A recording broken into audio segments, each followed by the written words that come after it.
again. Good morning and happy Tuesday.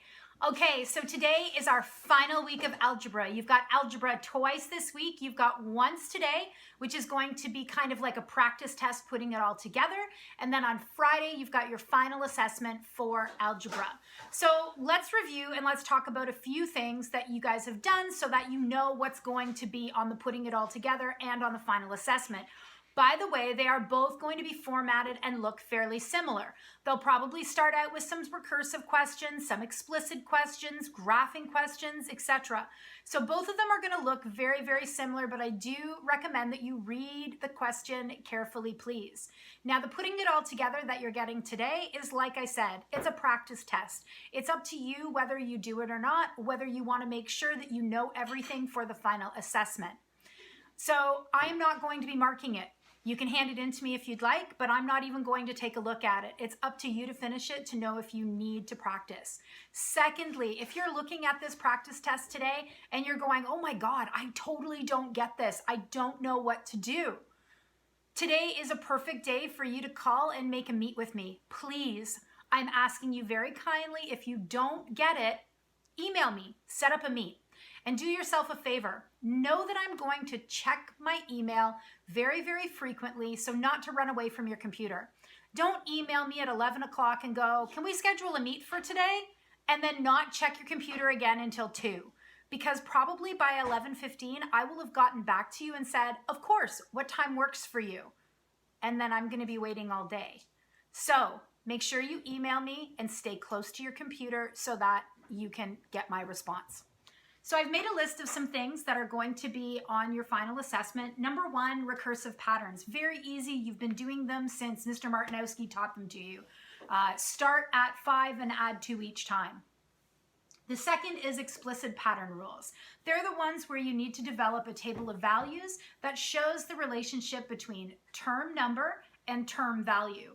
And it's a consistent pattern expression that you can apply to any term number to get the term value, like 2x plus 3. Then we have to know the different parts of algebra expressions and equations. We have to know that this is what's called our coefficient. We have to know that this is x, this is a variable, and that this is our constant. Now, just to let you know, I want you to remember this when you get to high school. And when you see something that is y equals mx plus b. Y equals mx plus b confuses a lot of people, but I just want to tell you a secret. All the time we've been doing explicit patterning when it comes to equations, we've been doing y equals mx plus b. Because this is the variable, this is the coefficient, this is the constant, and this is your term value. So for example, 2x plus 3 would be 2x plus 3 equals y. The only difference is when you get to high school and you see the y here, it's going to confuse you. So imagine that I did this. There you go, same thing. So don't get yourself confused.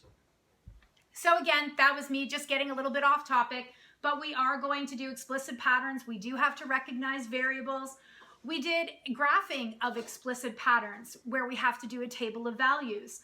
And if I show you the graph with a slope, you then have to derive the table of values so that you can find the explicit pattern rule. But the one thing that a lot of people always were confused about were the simplifying expressions and equations.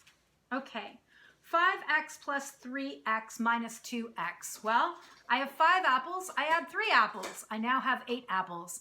And then I minus 2 apples. Well, now I only have 6 apples left. Now, the question becomes, does that change at all through BEDMAS? Absolutely. If I do this, it may change the outcome.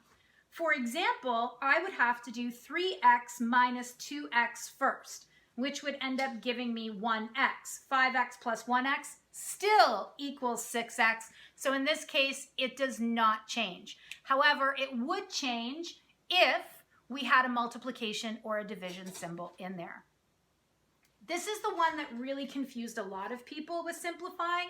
If I give you an expression like 25x minus 40, you find the greatest common factor of 25 and 40, you pull it out, which was 5, and then you simplify the rest. So 5x minus 8. So you know that 5 times 5 is 25 and 5 times 8 is 40. And so you have simplified and you have factored by taking out that 5 outside of a bracket. Now again, I'm going to repeat this. If you have any questions or concerns or you want to have a meet, contact me.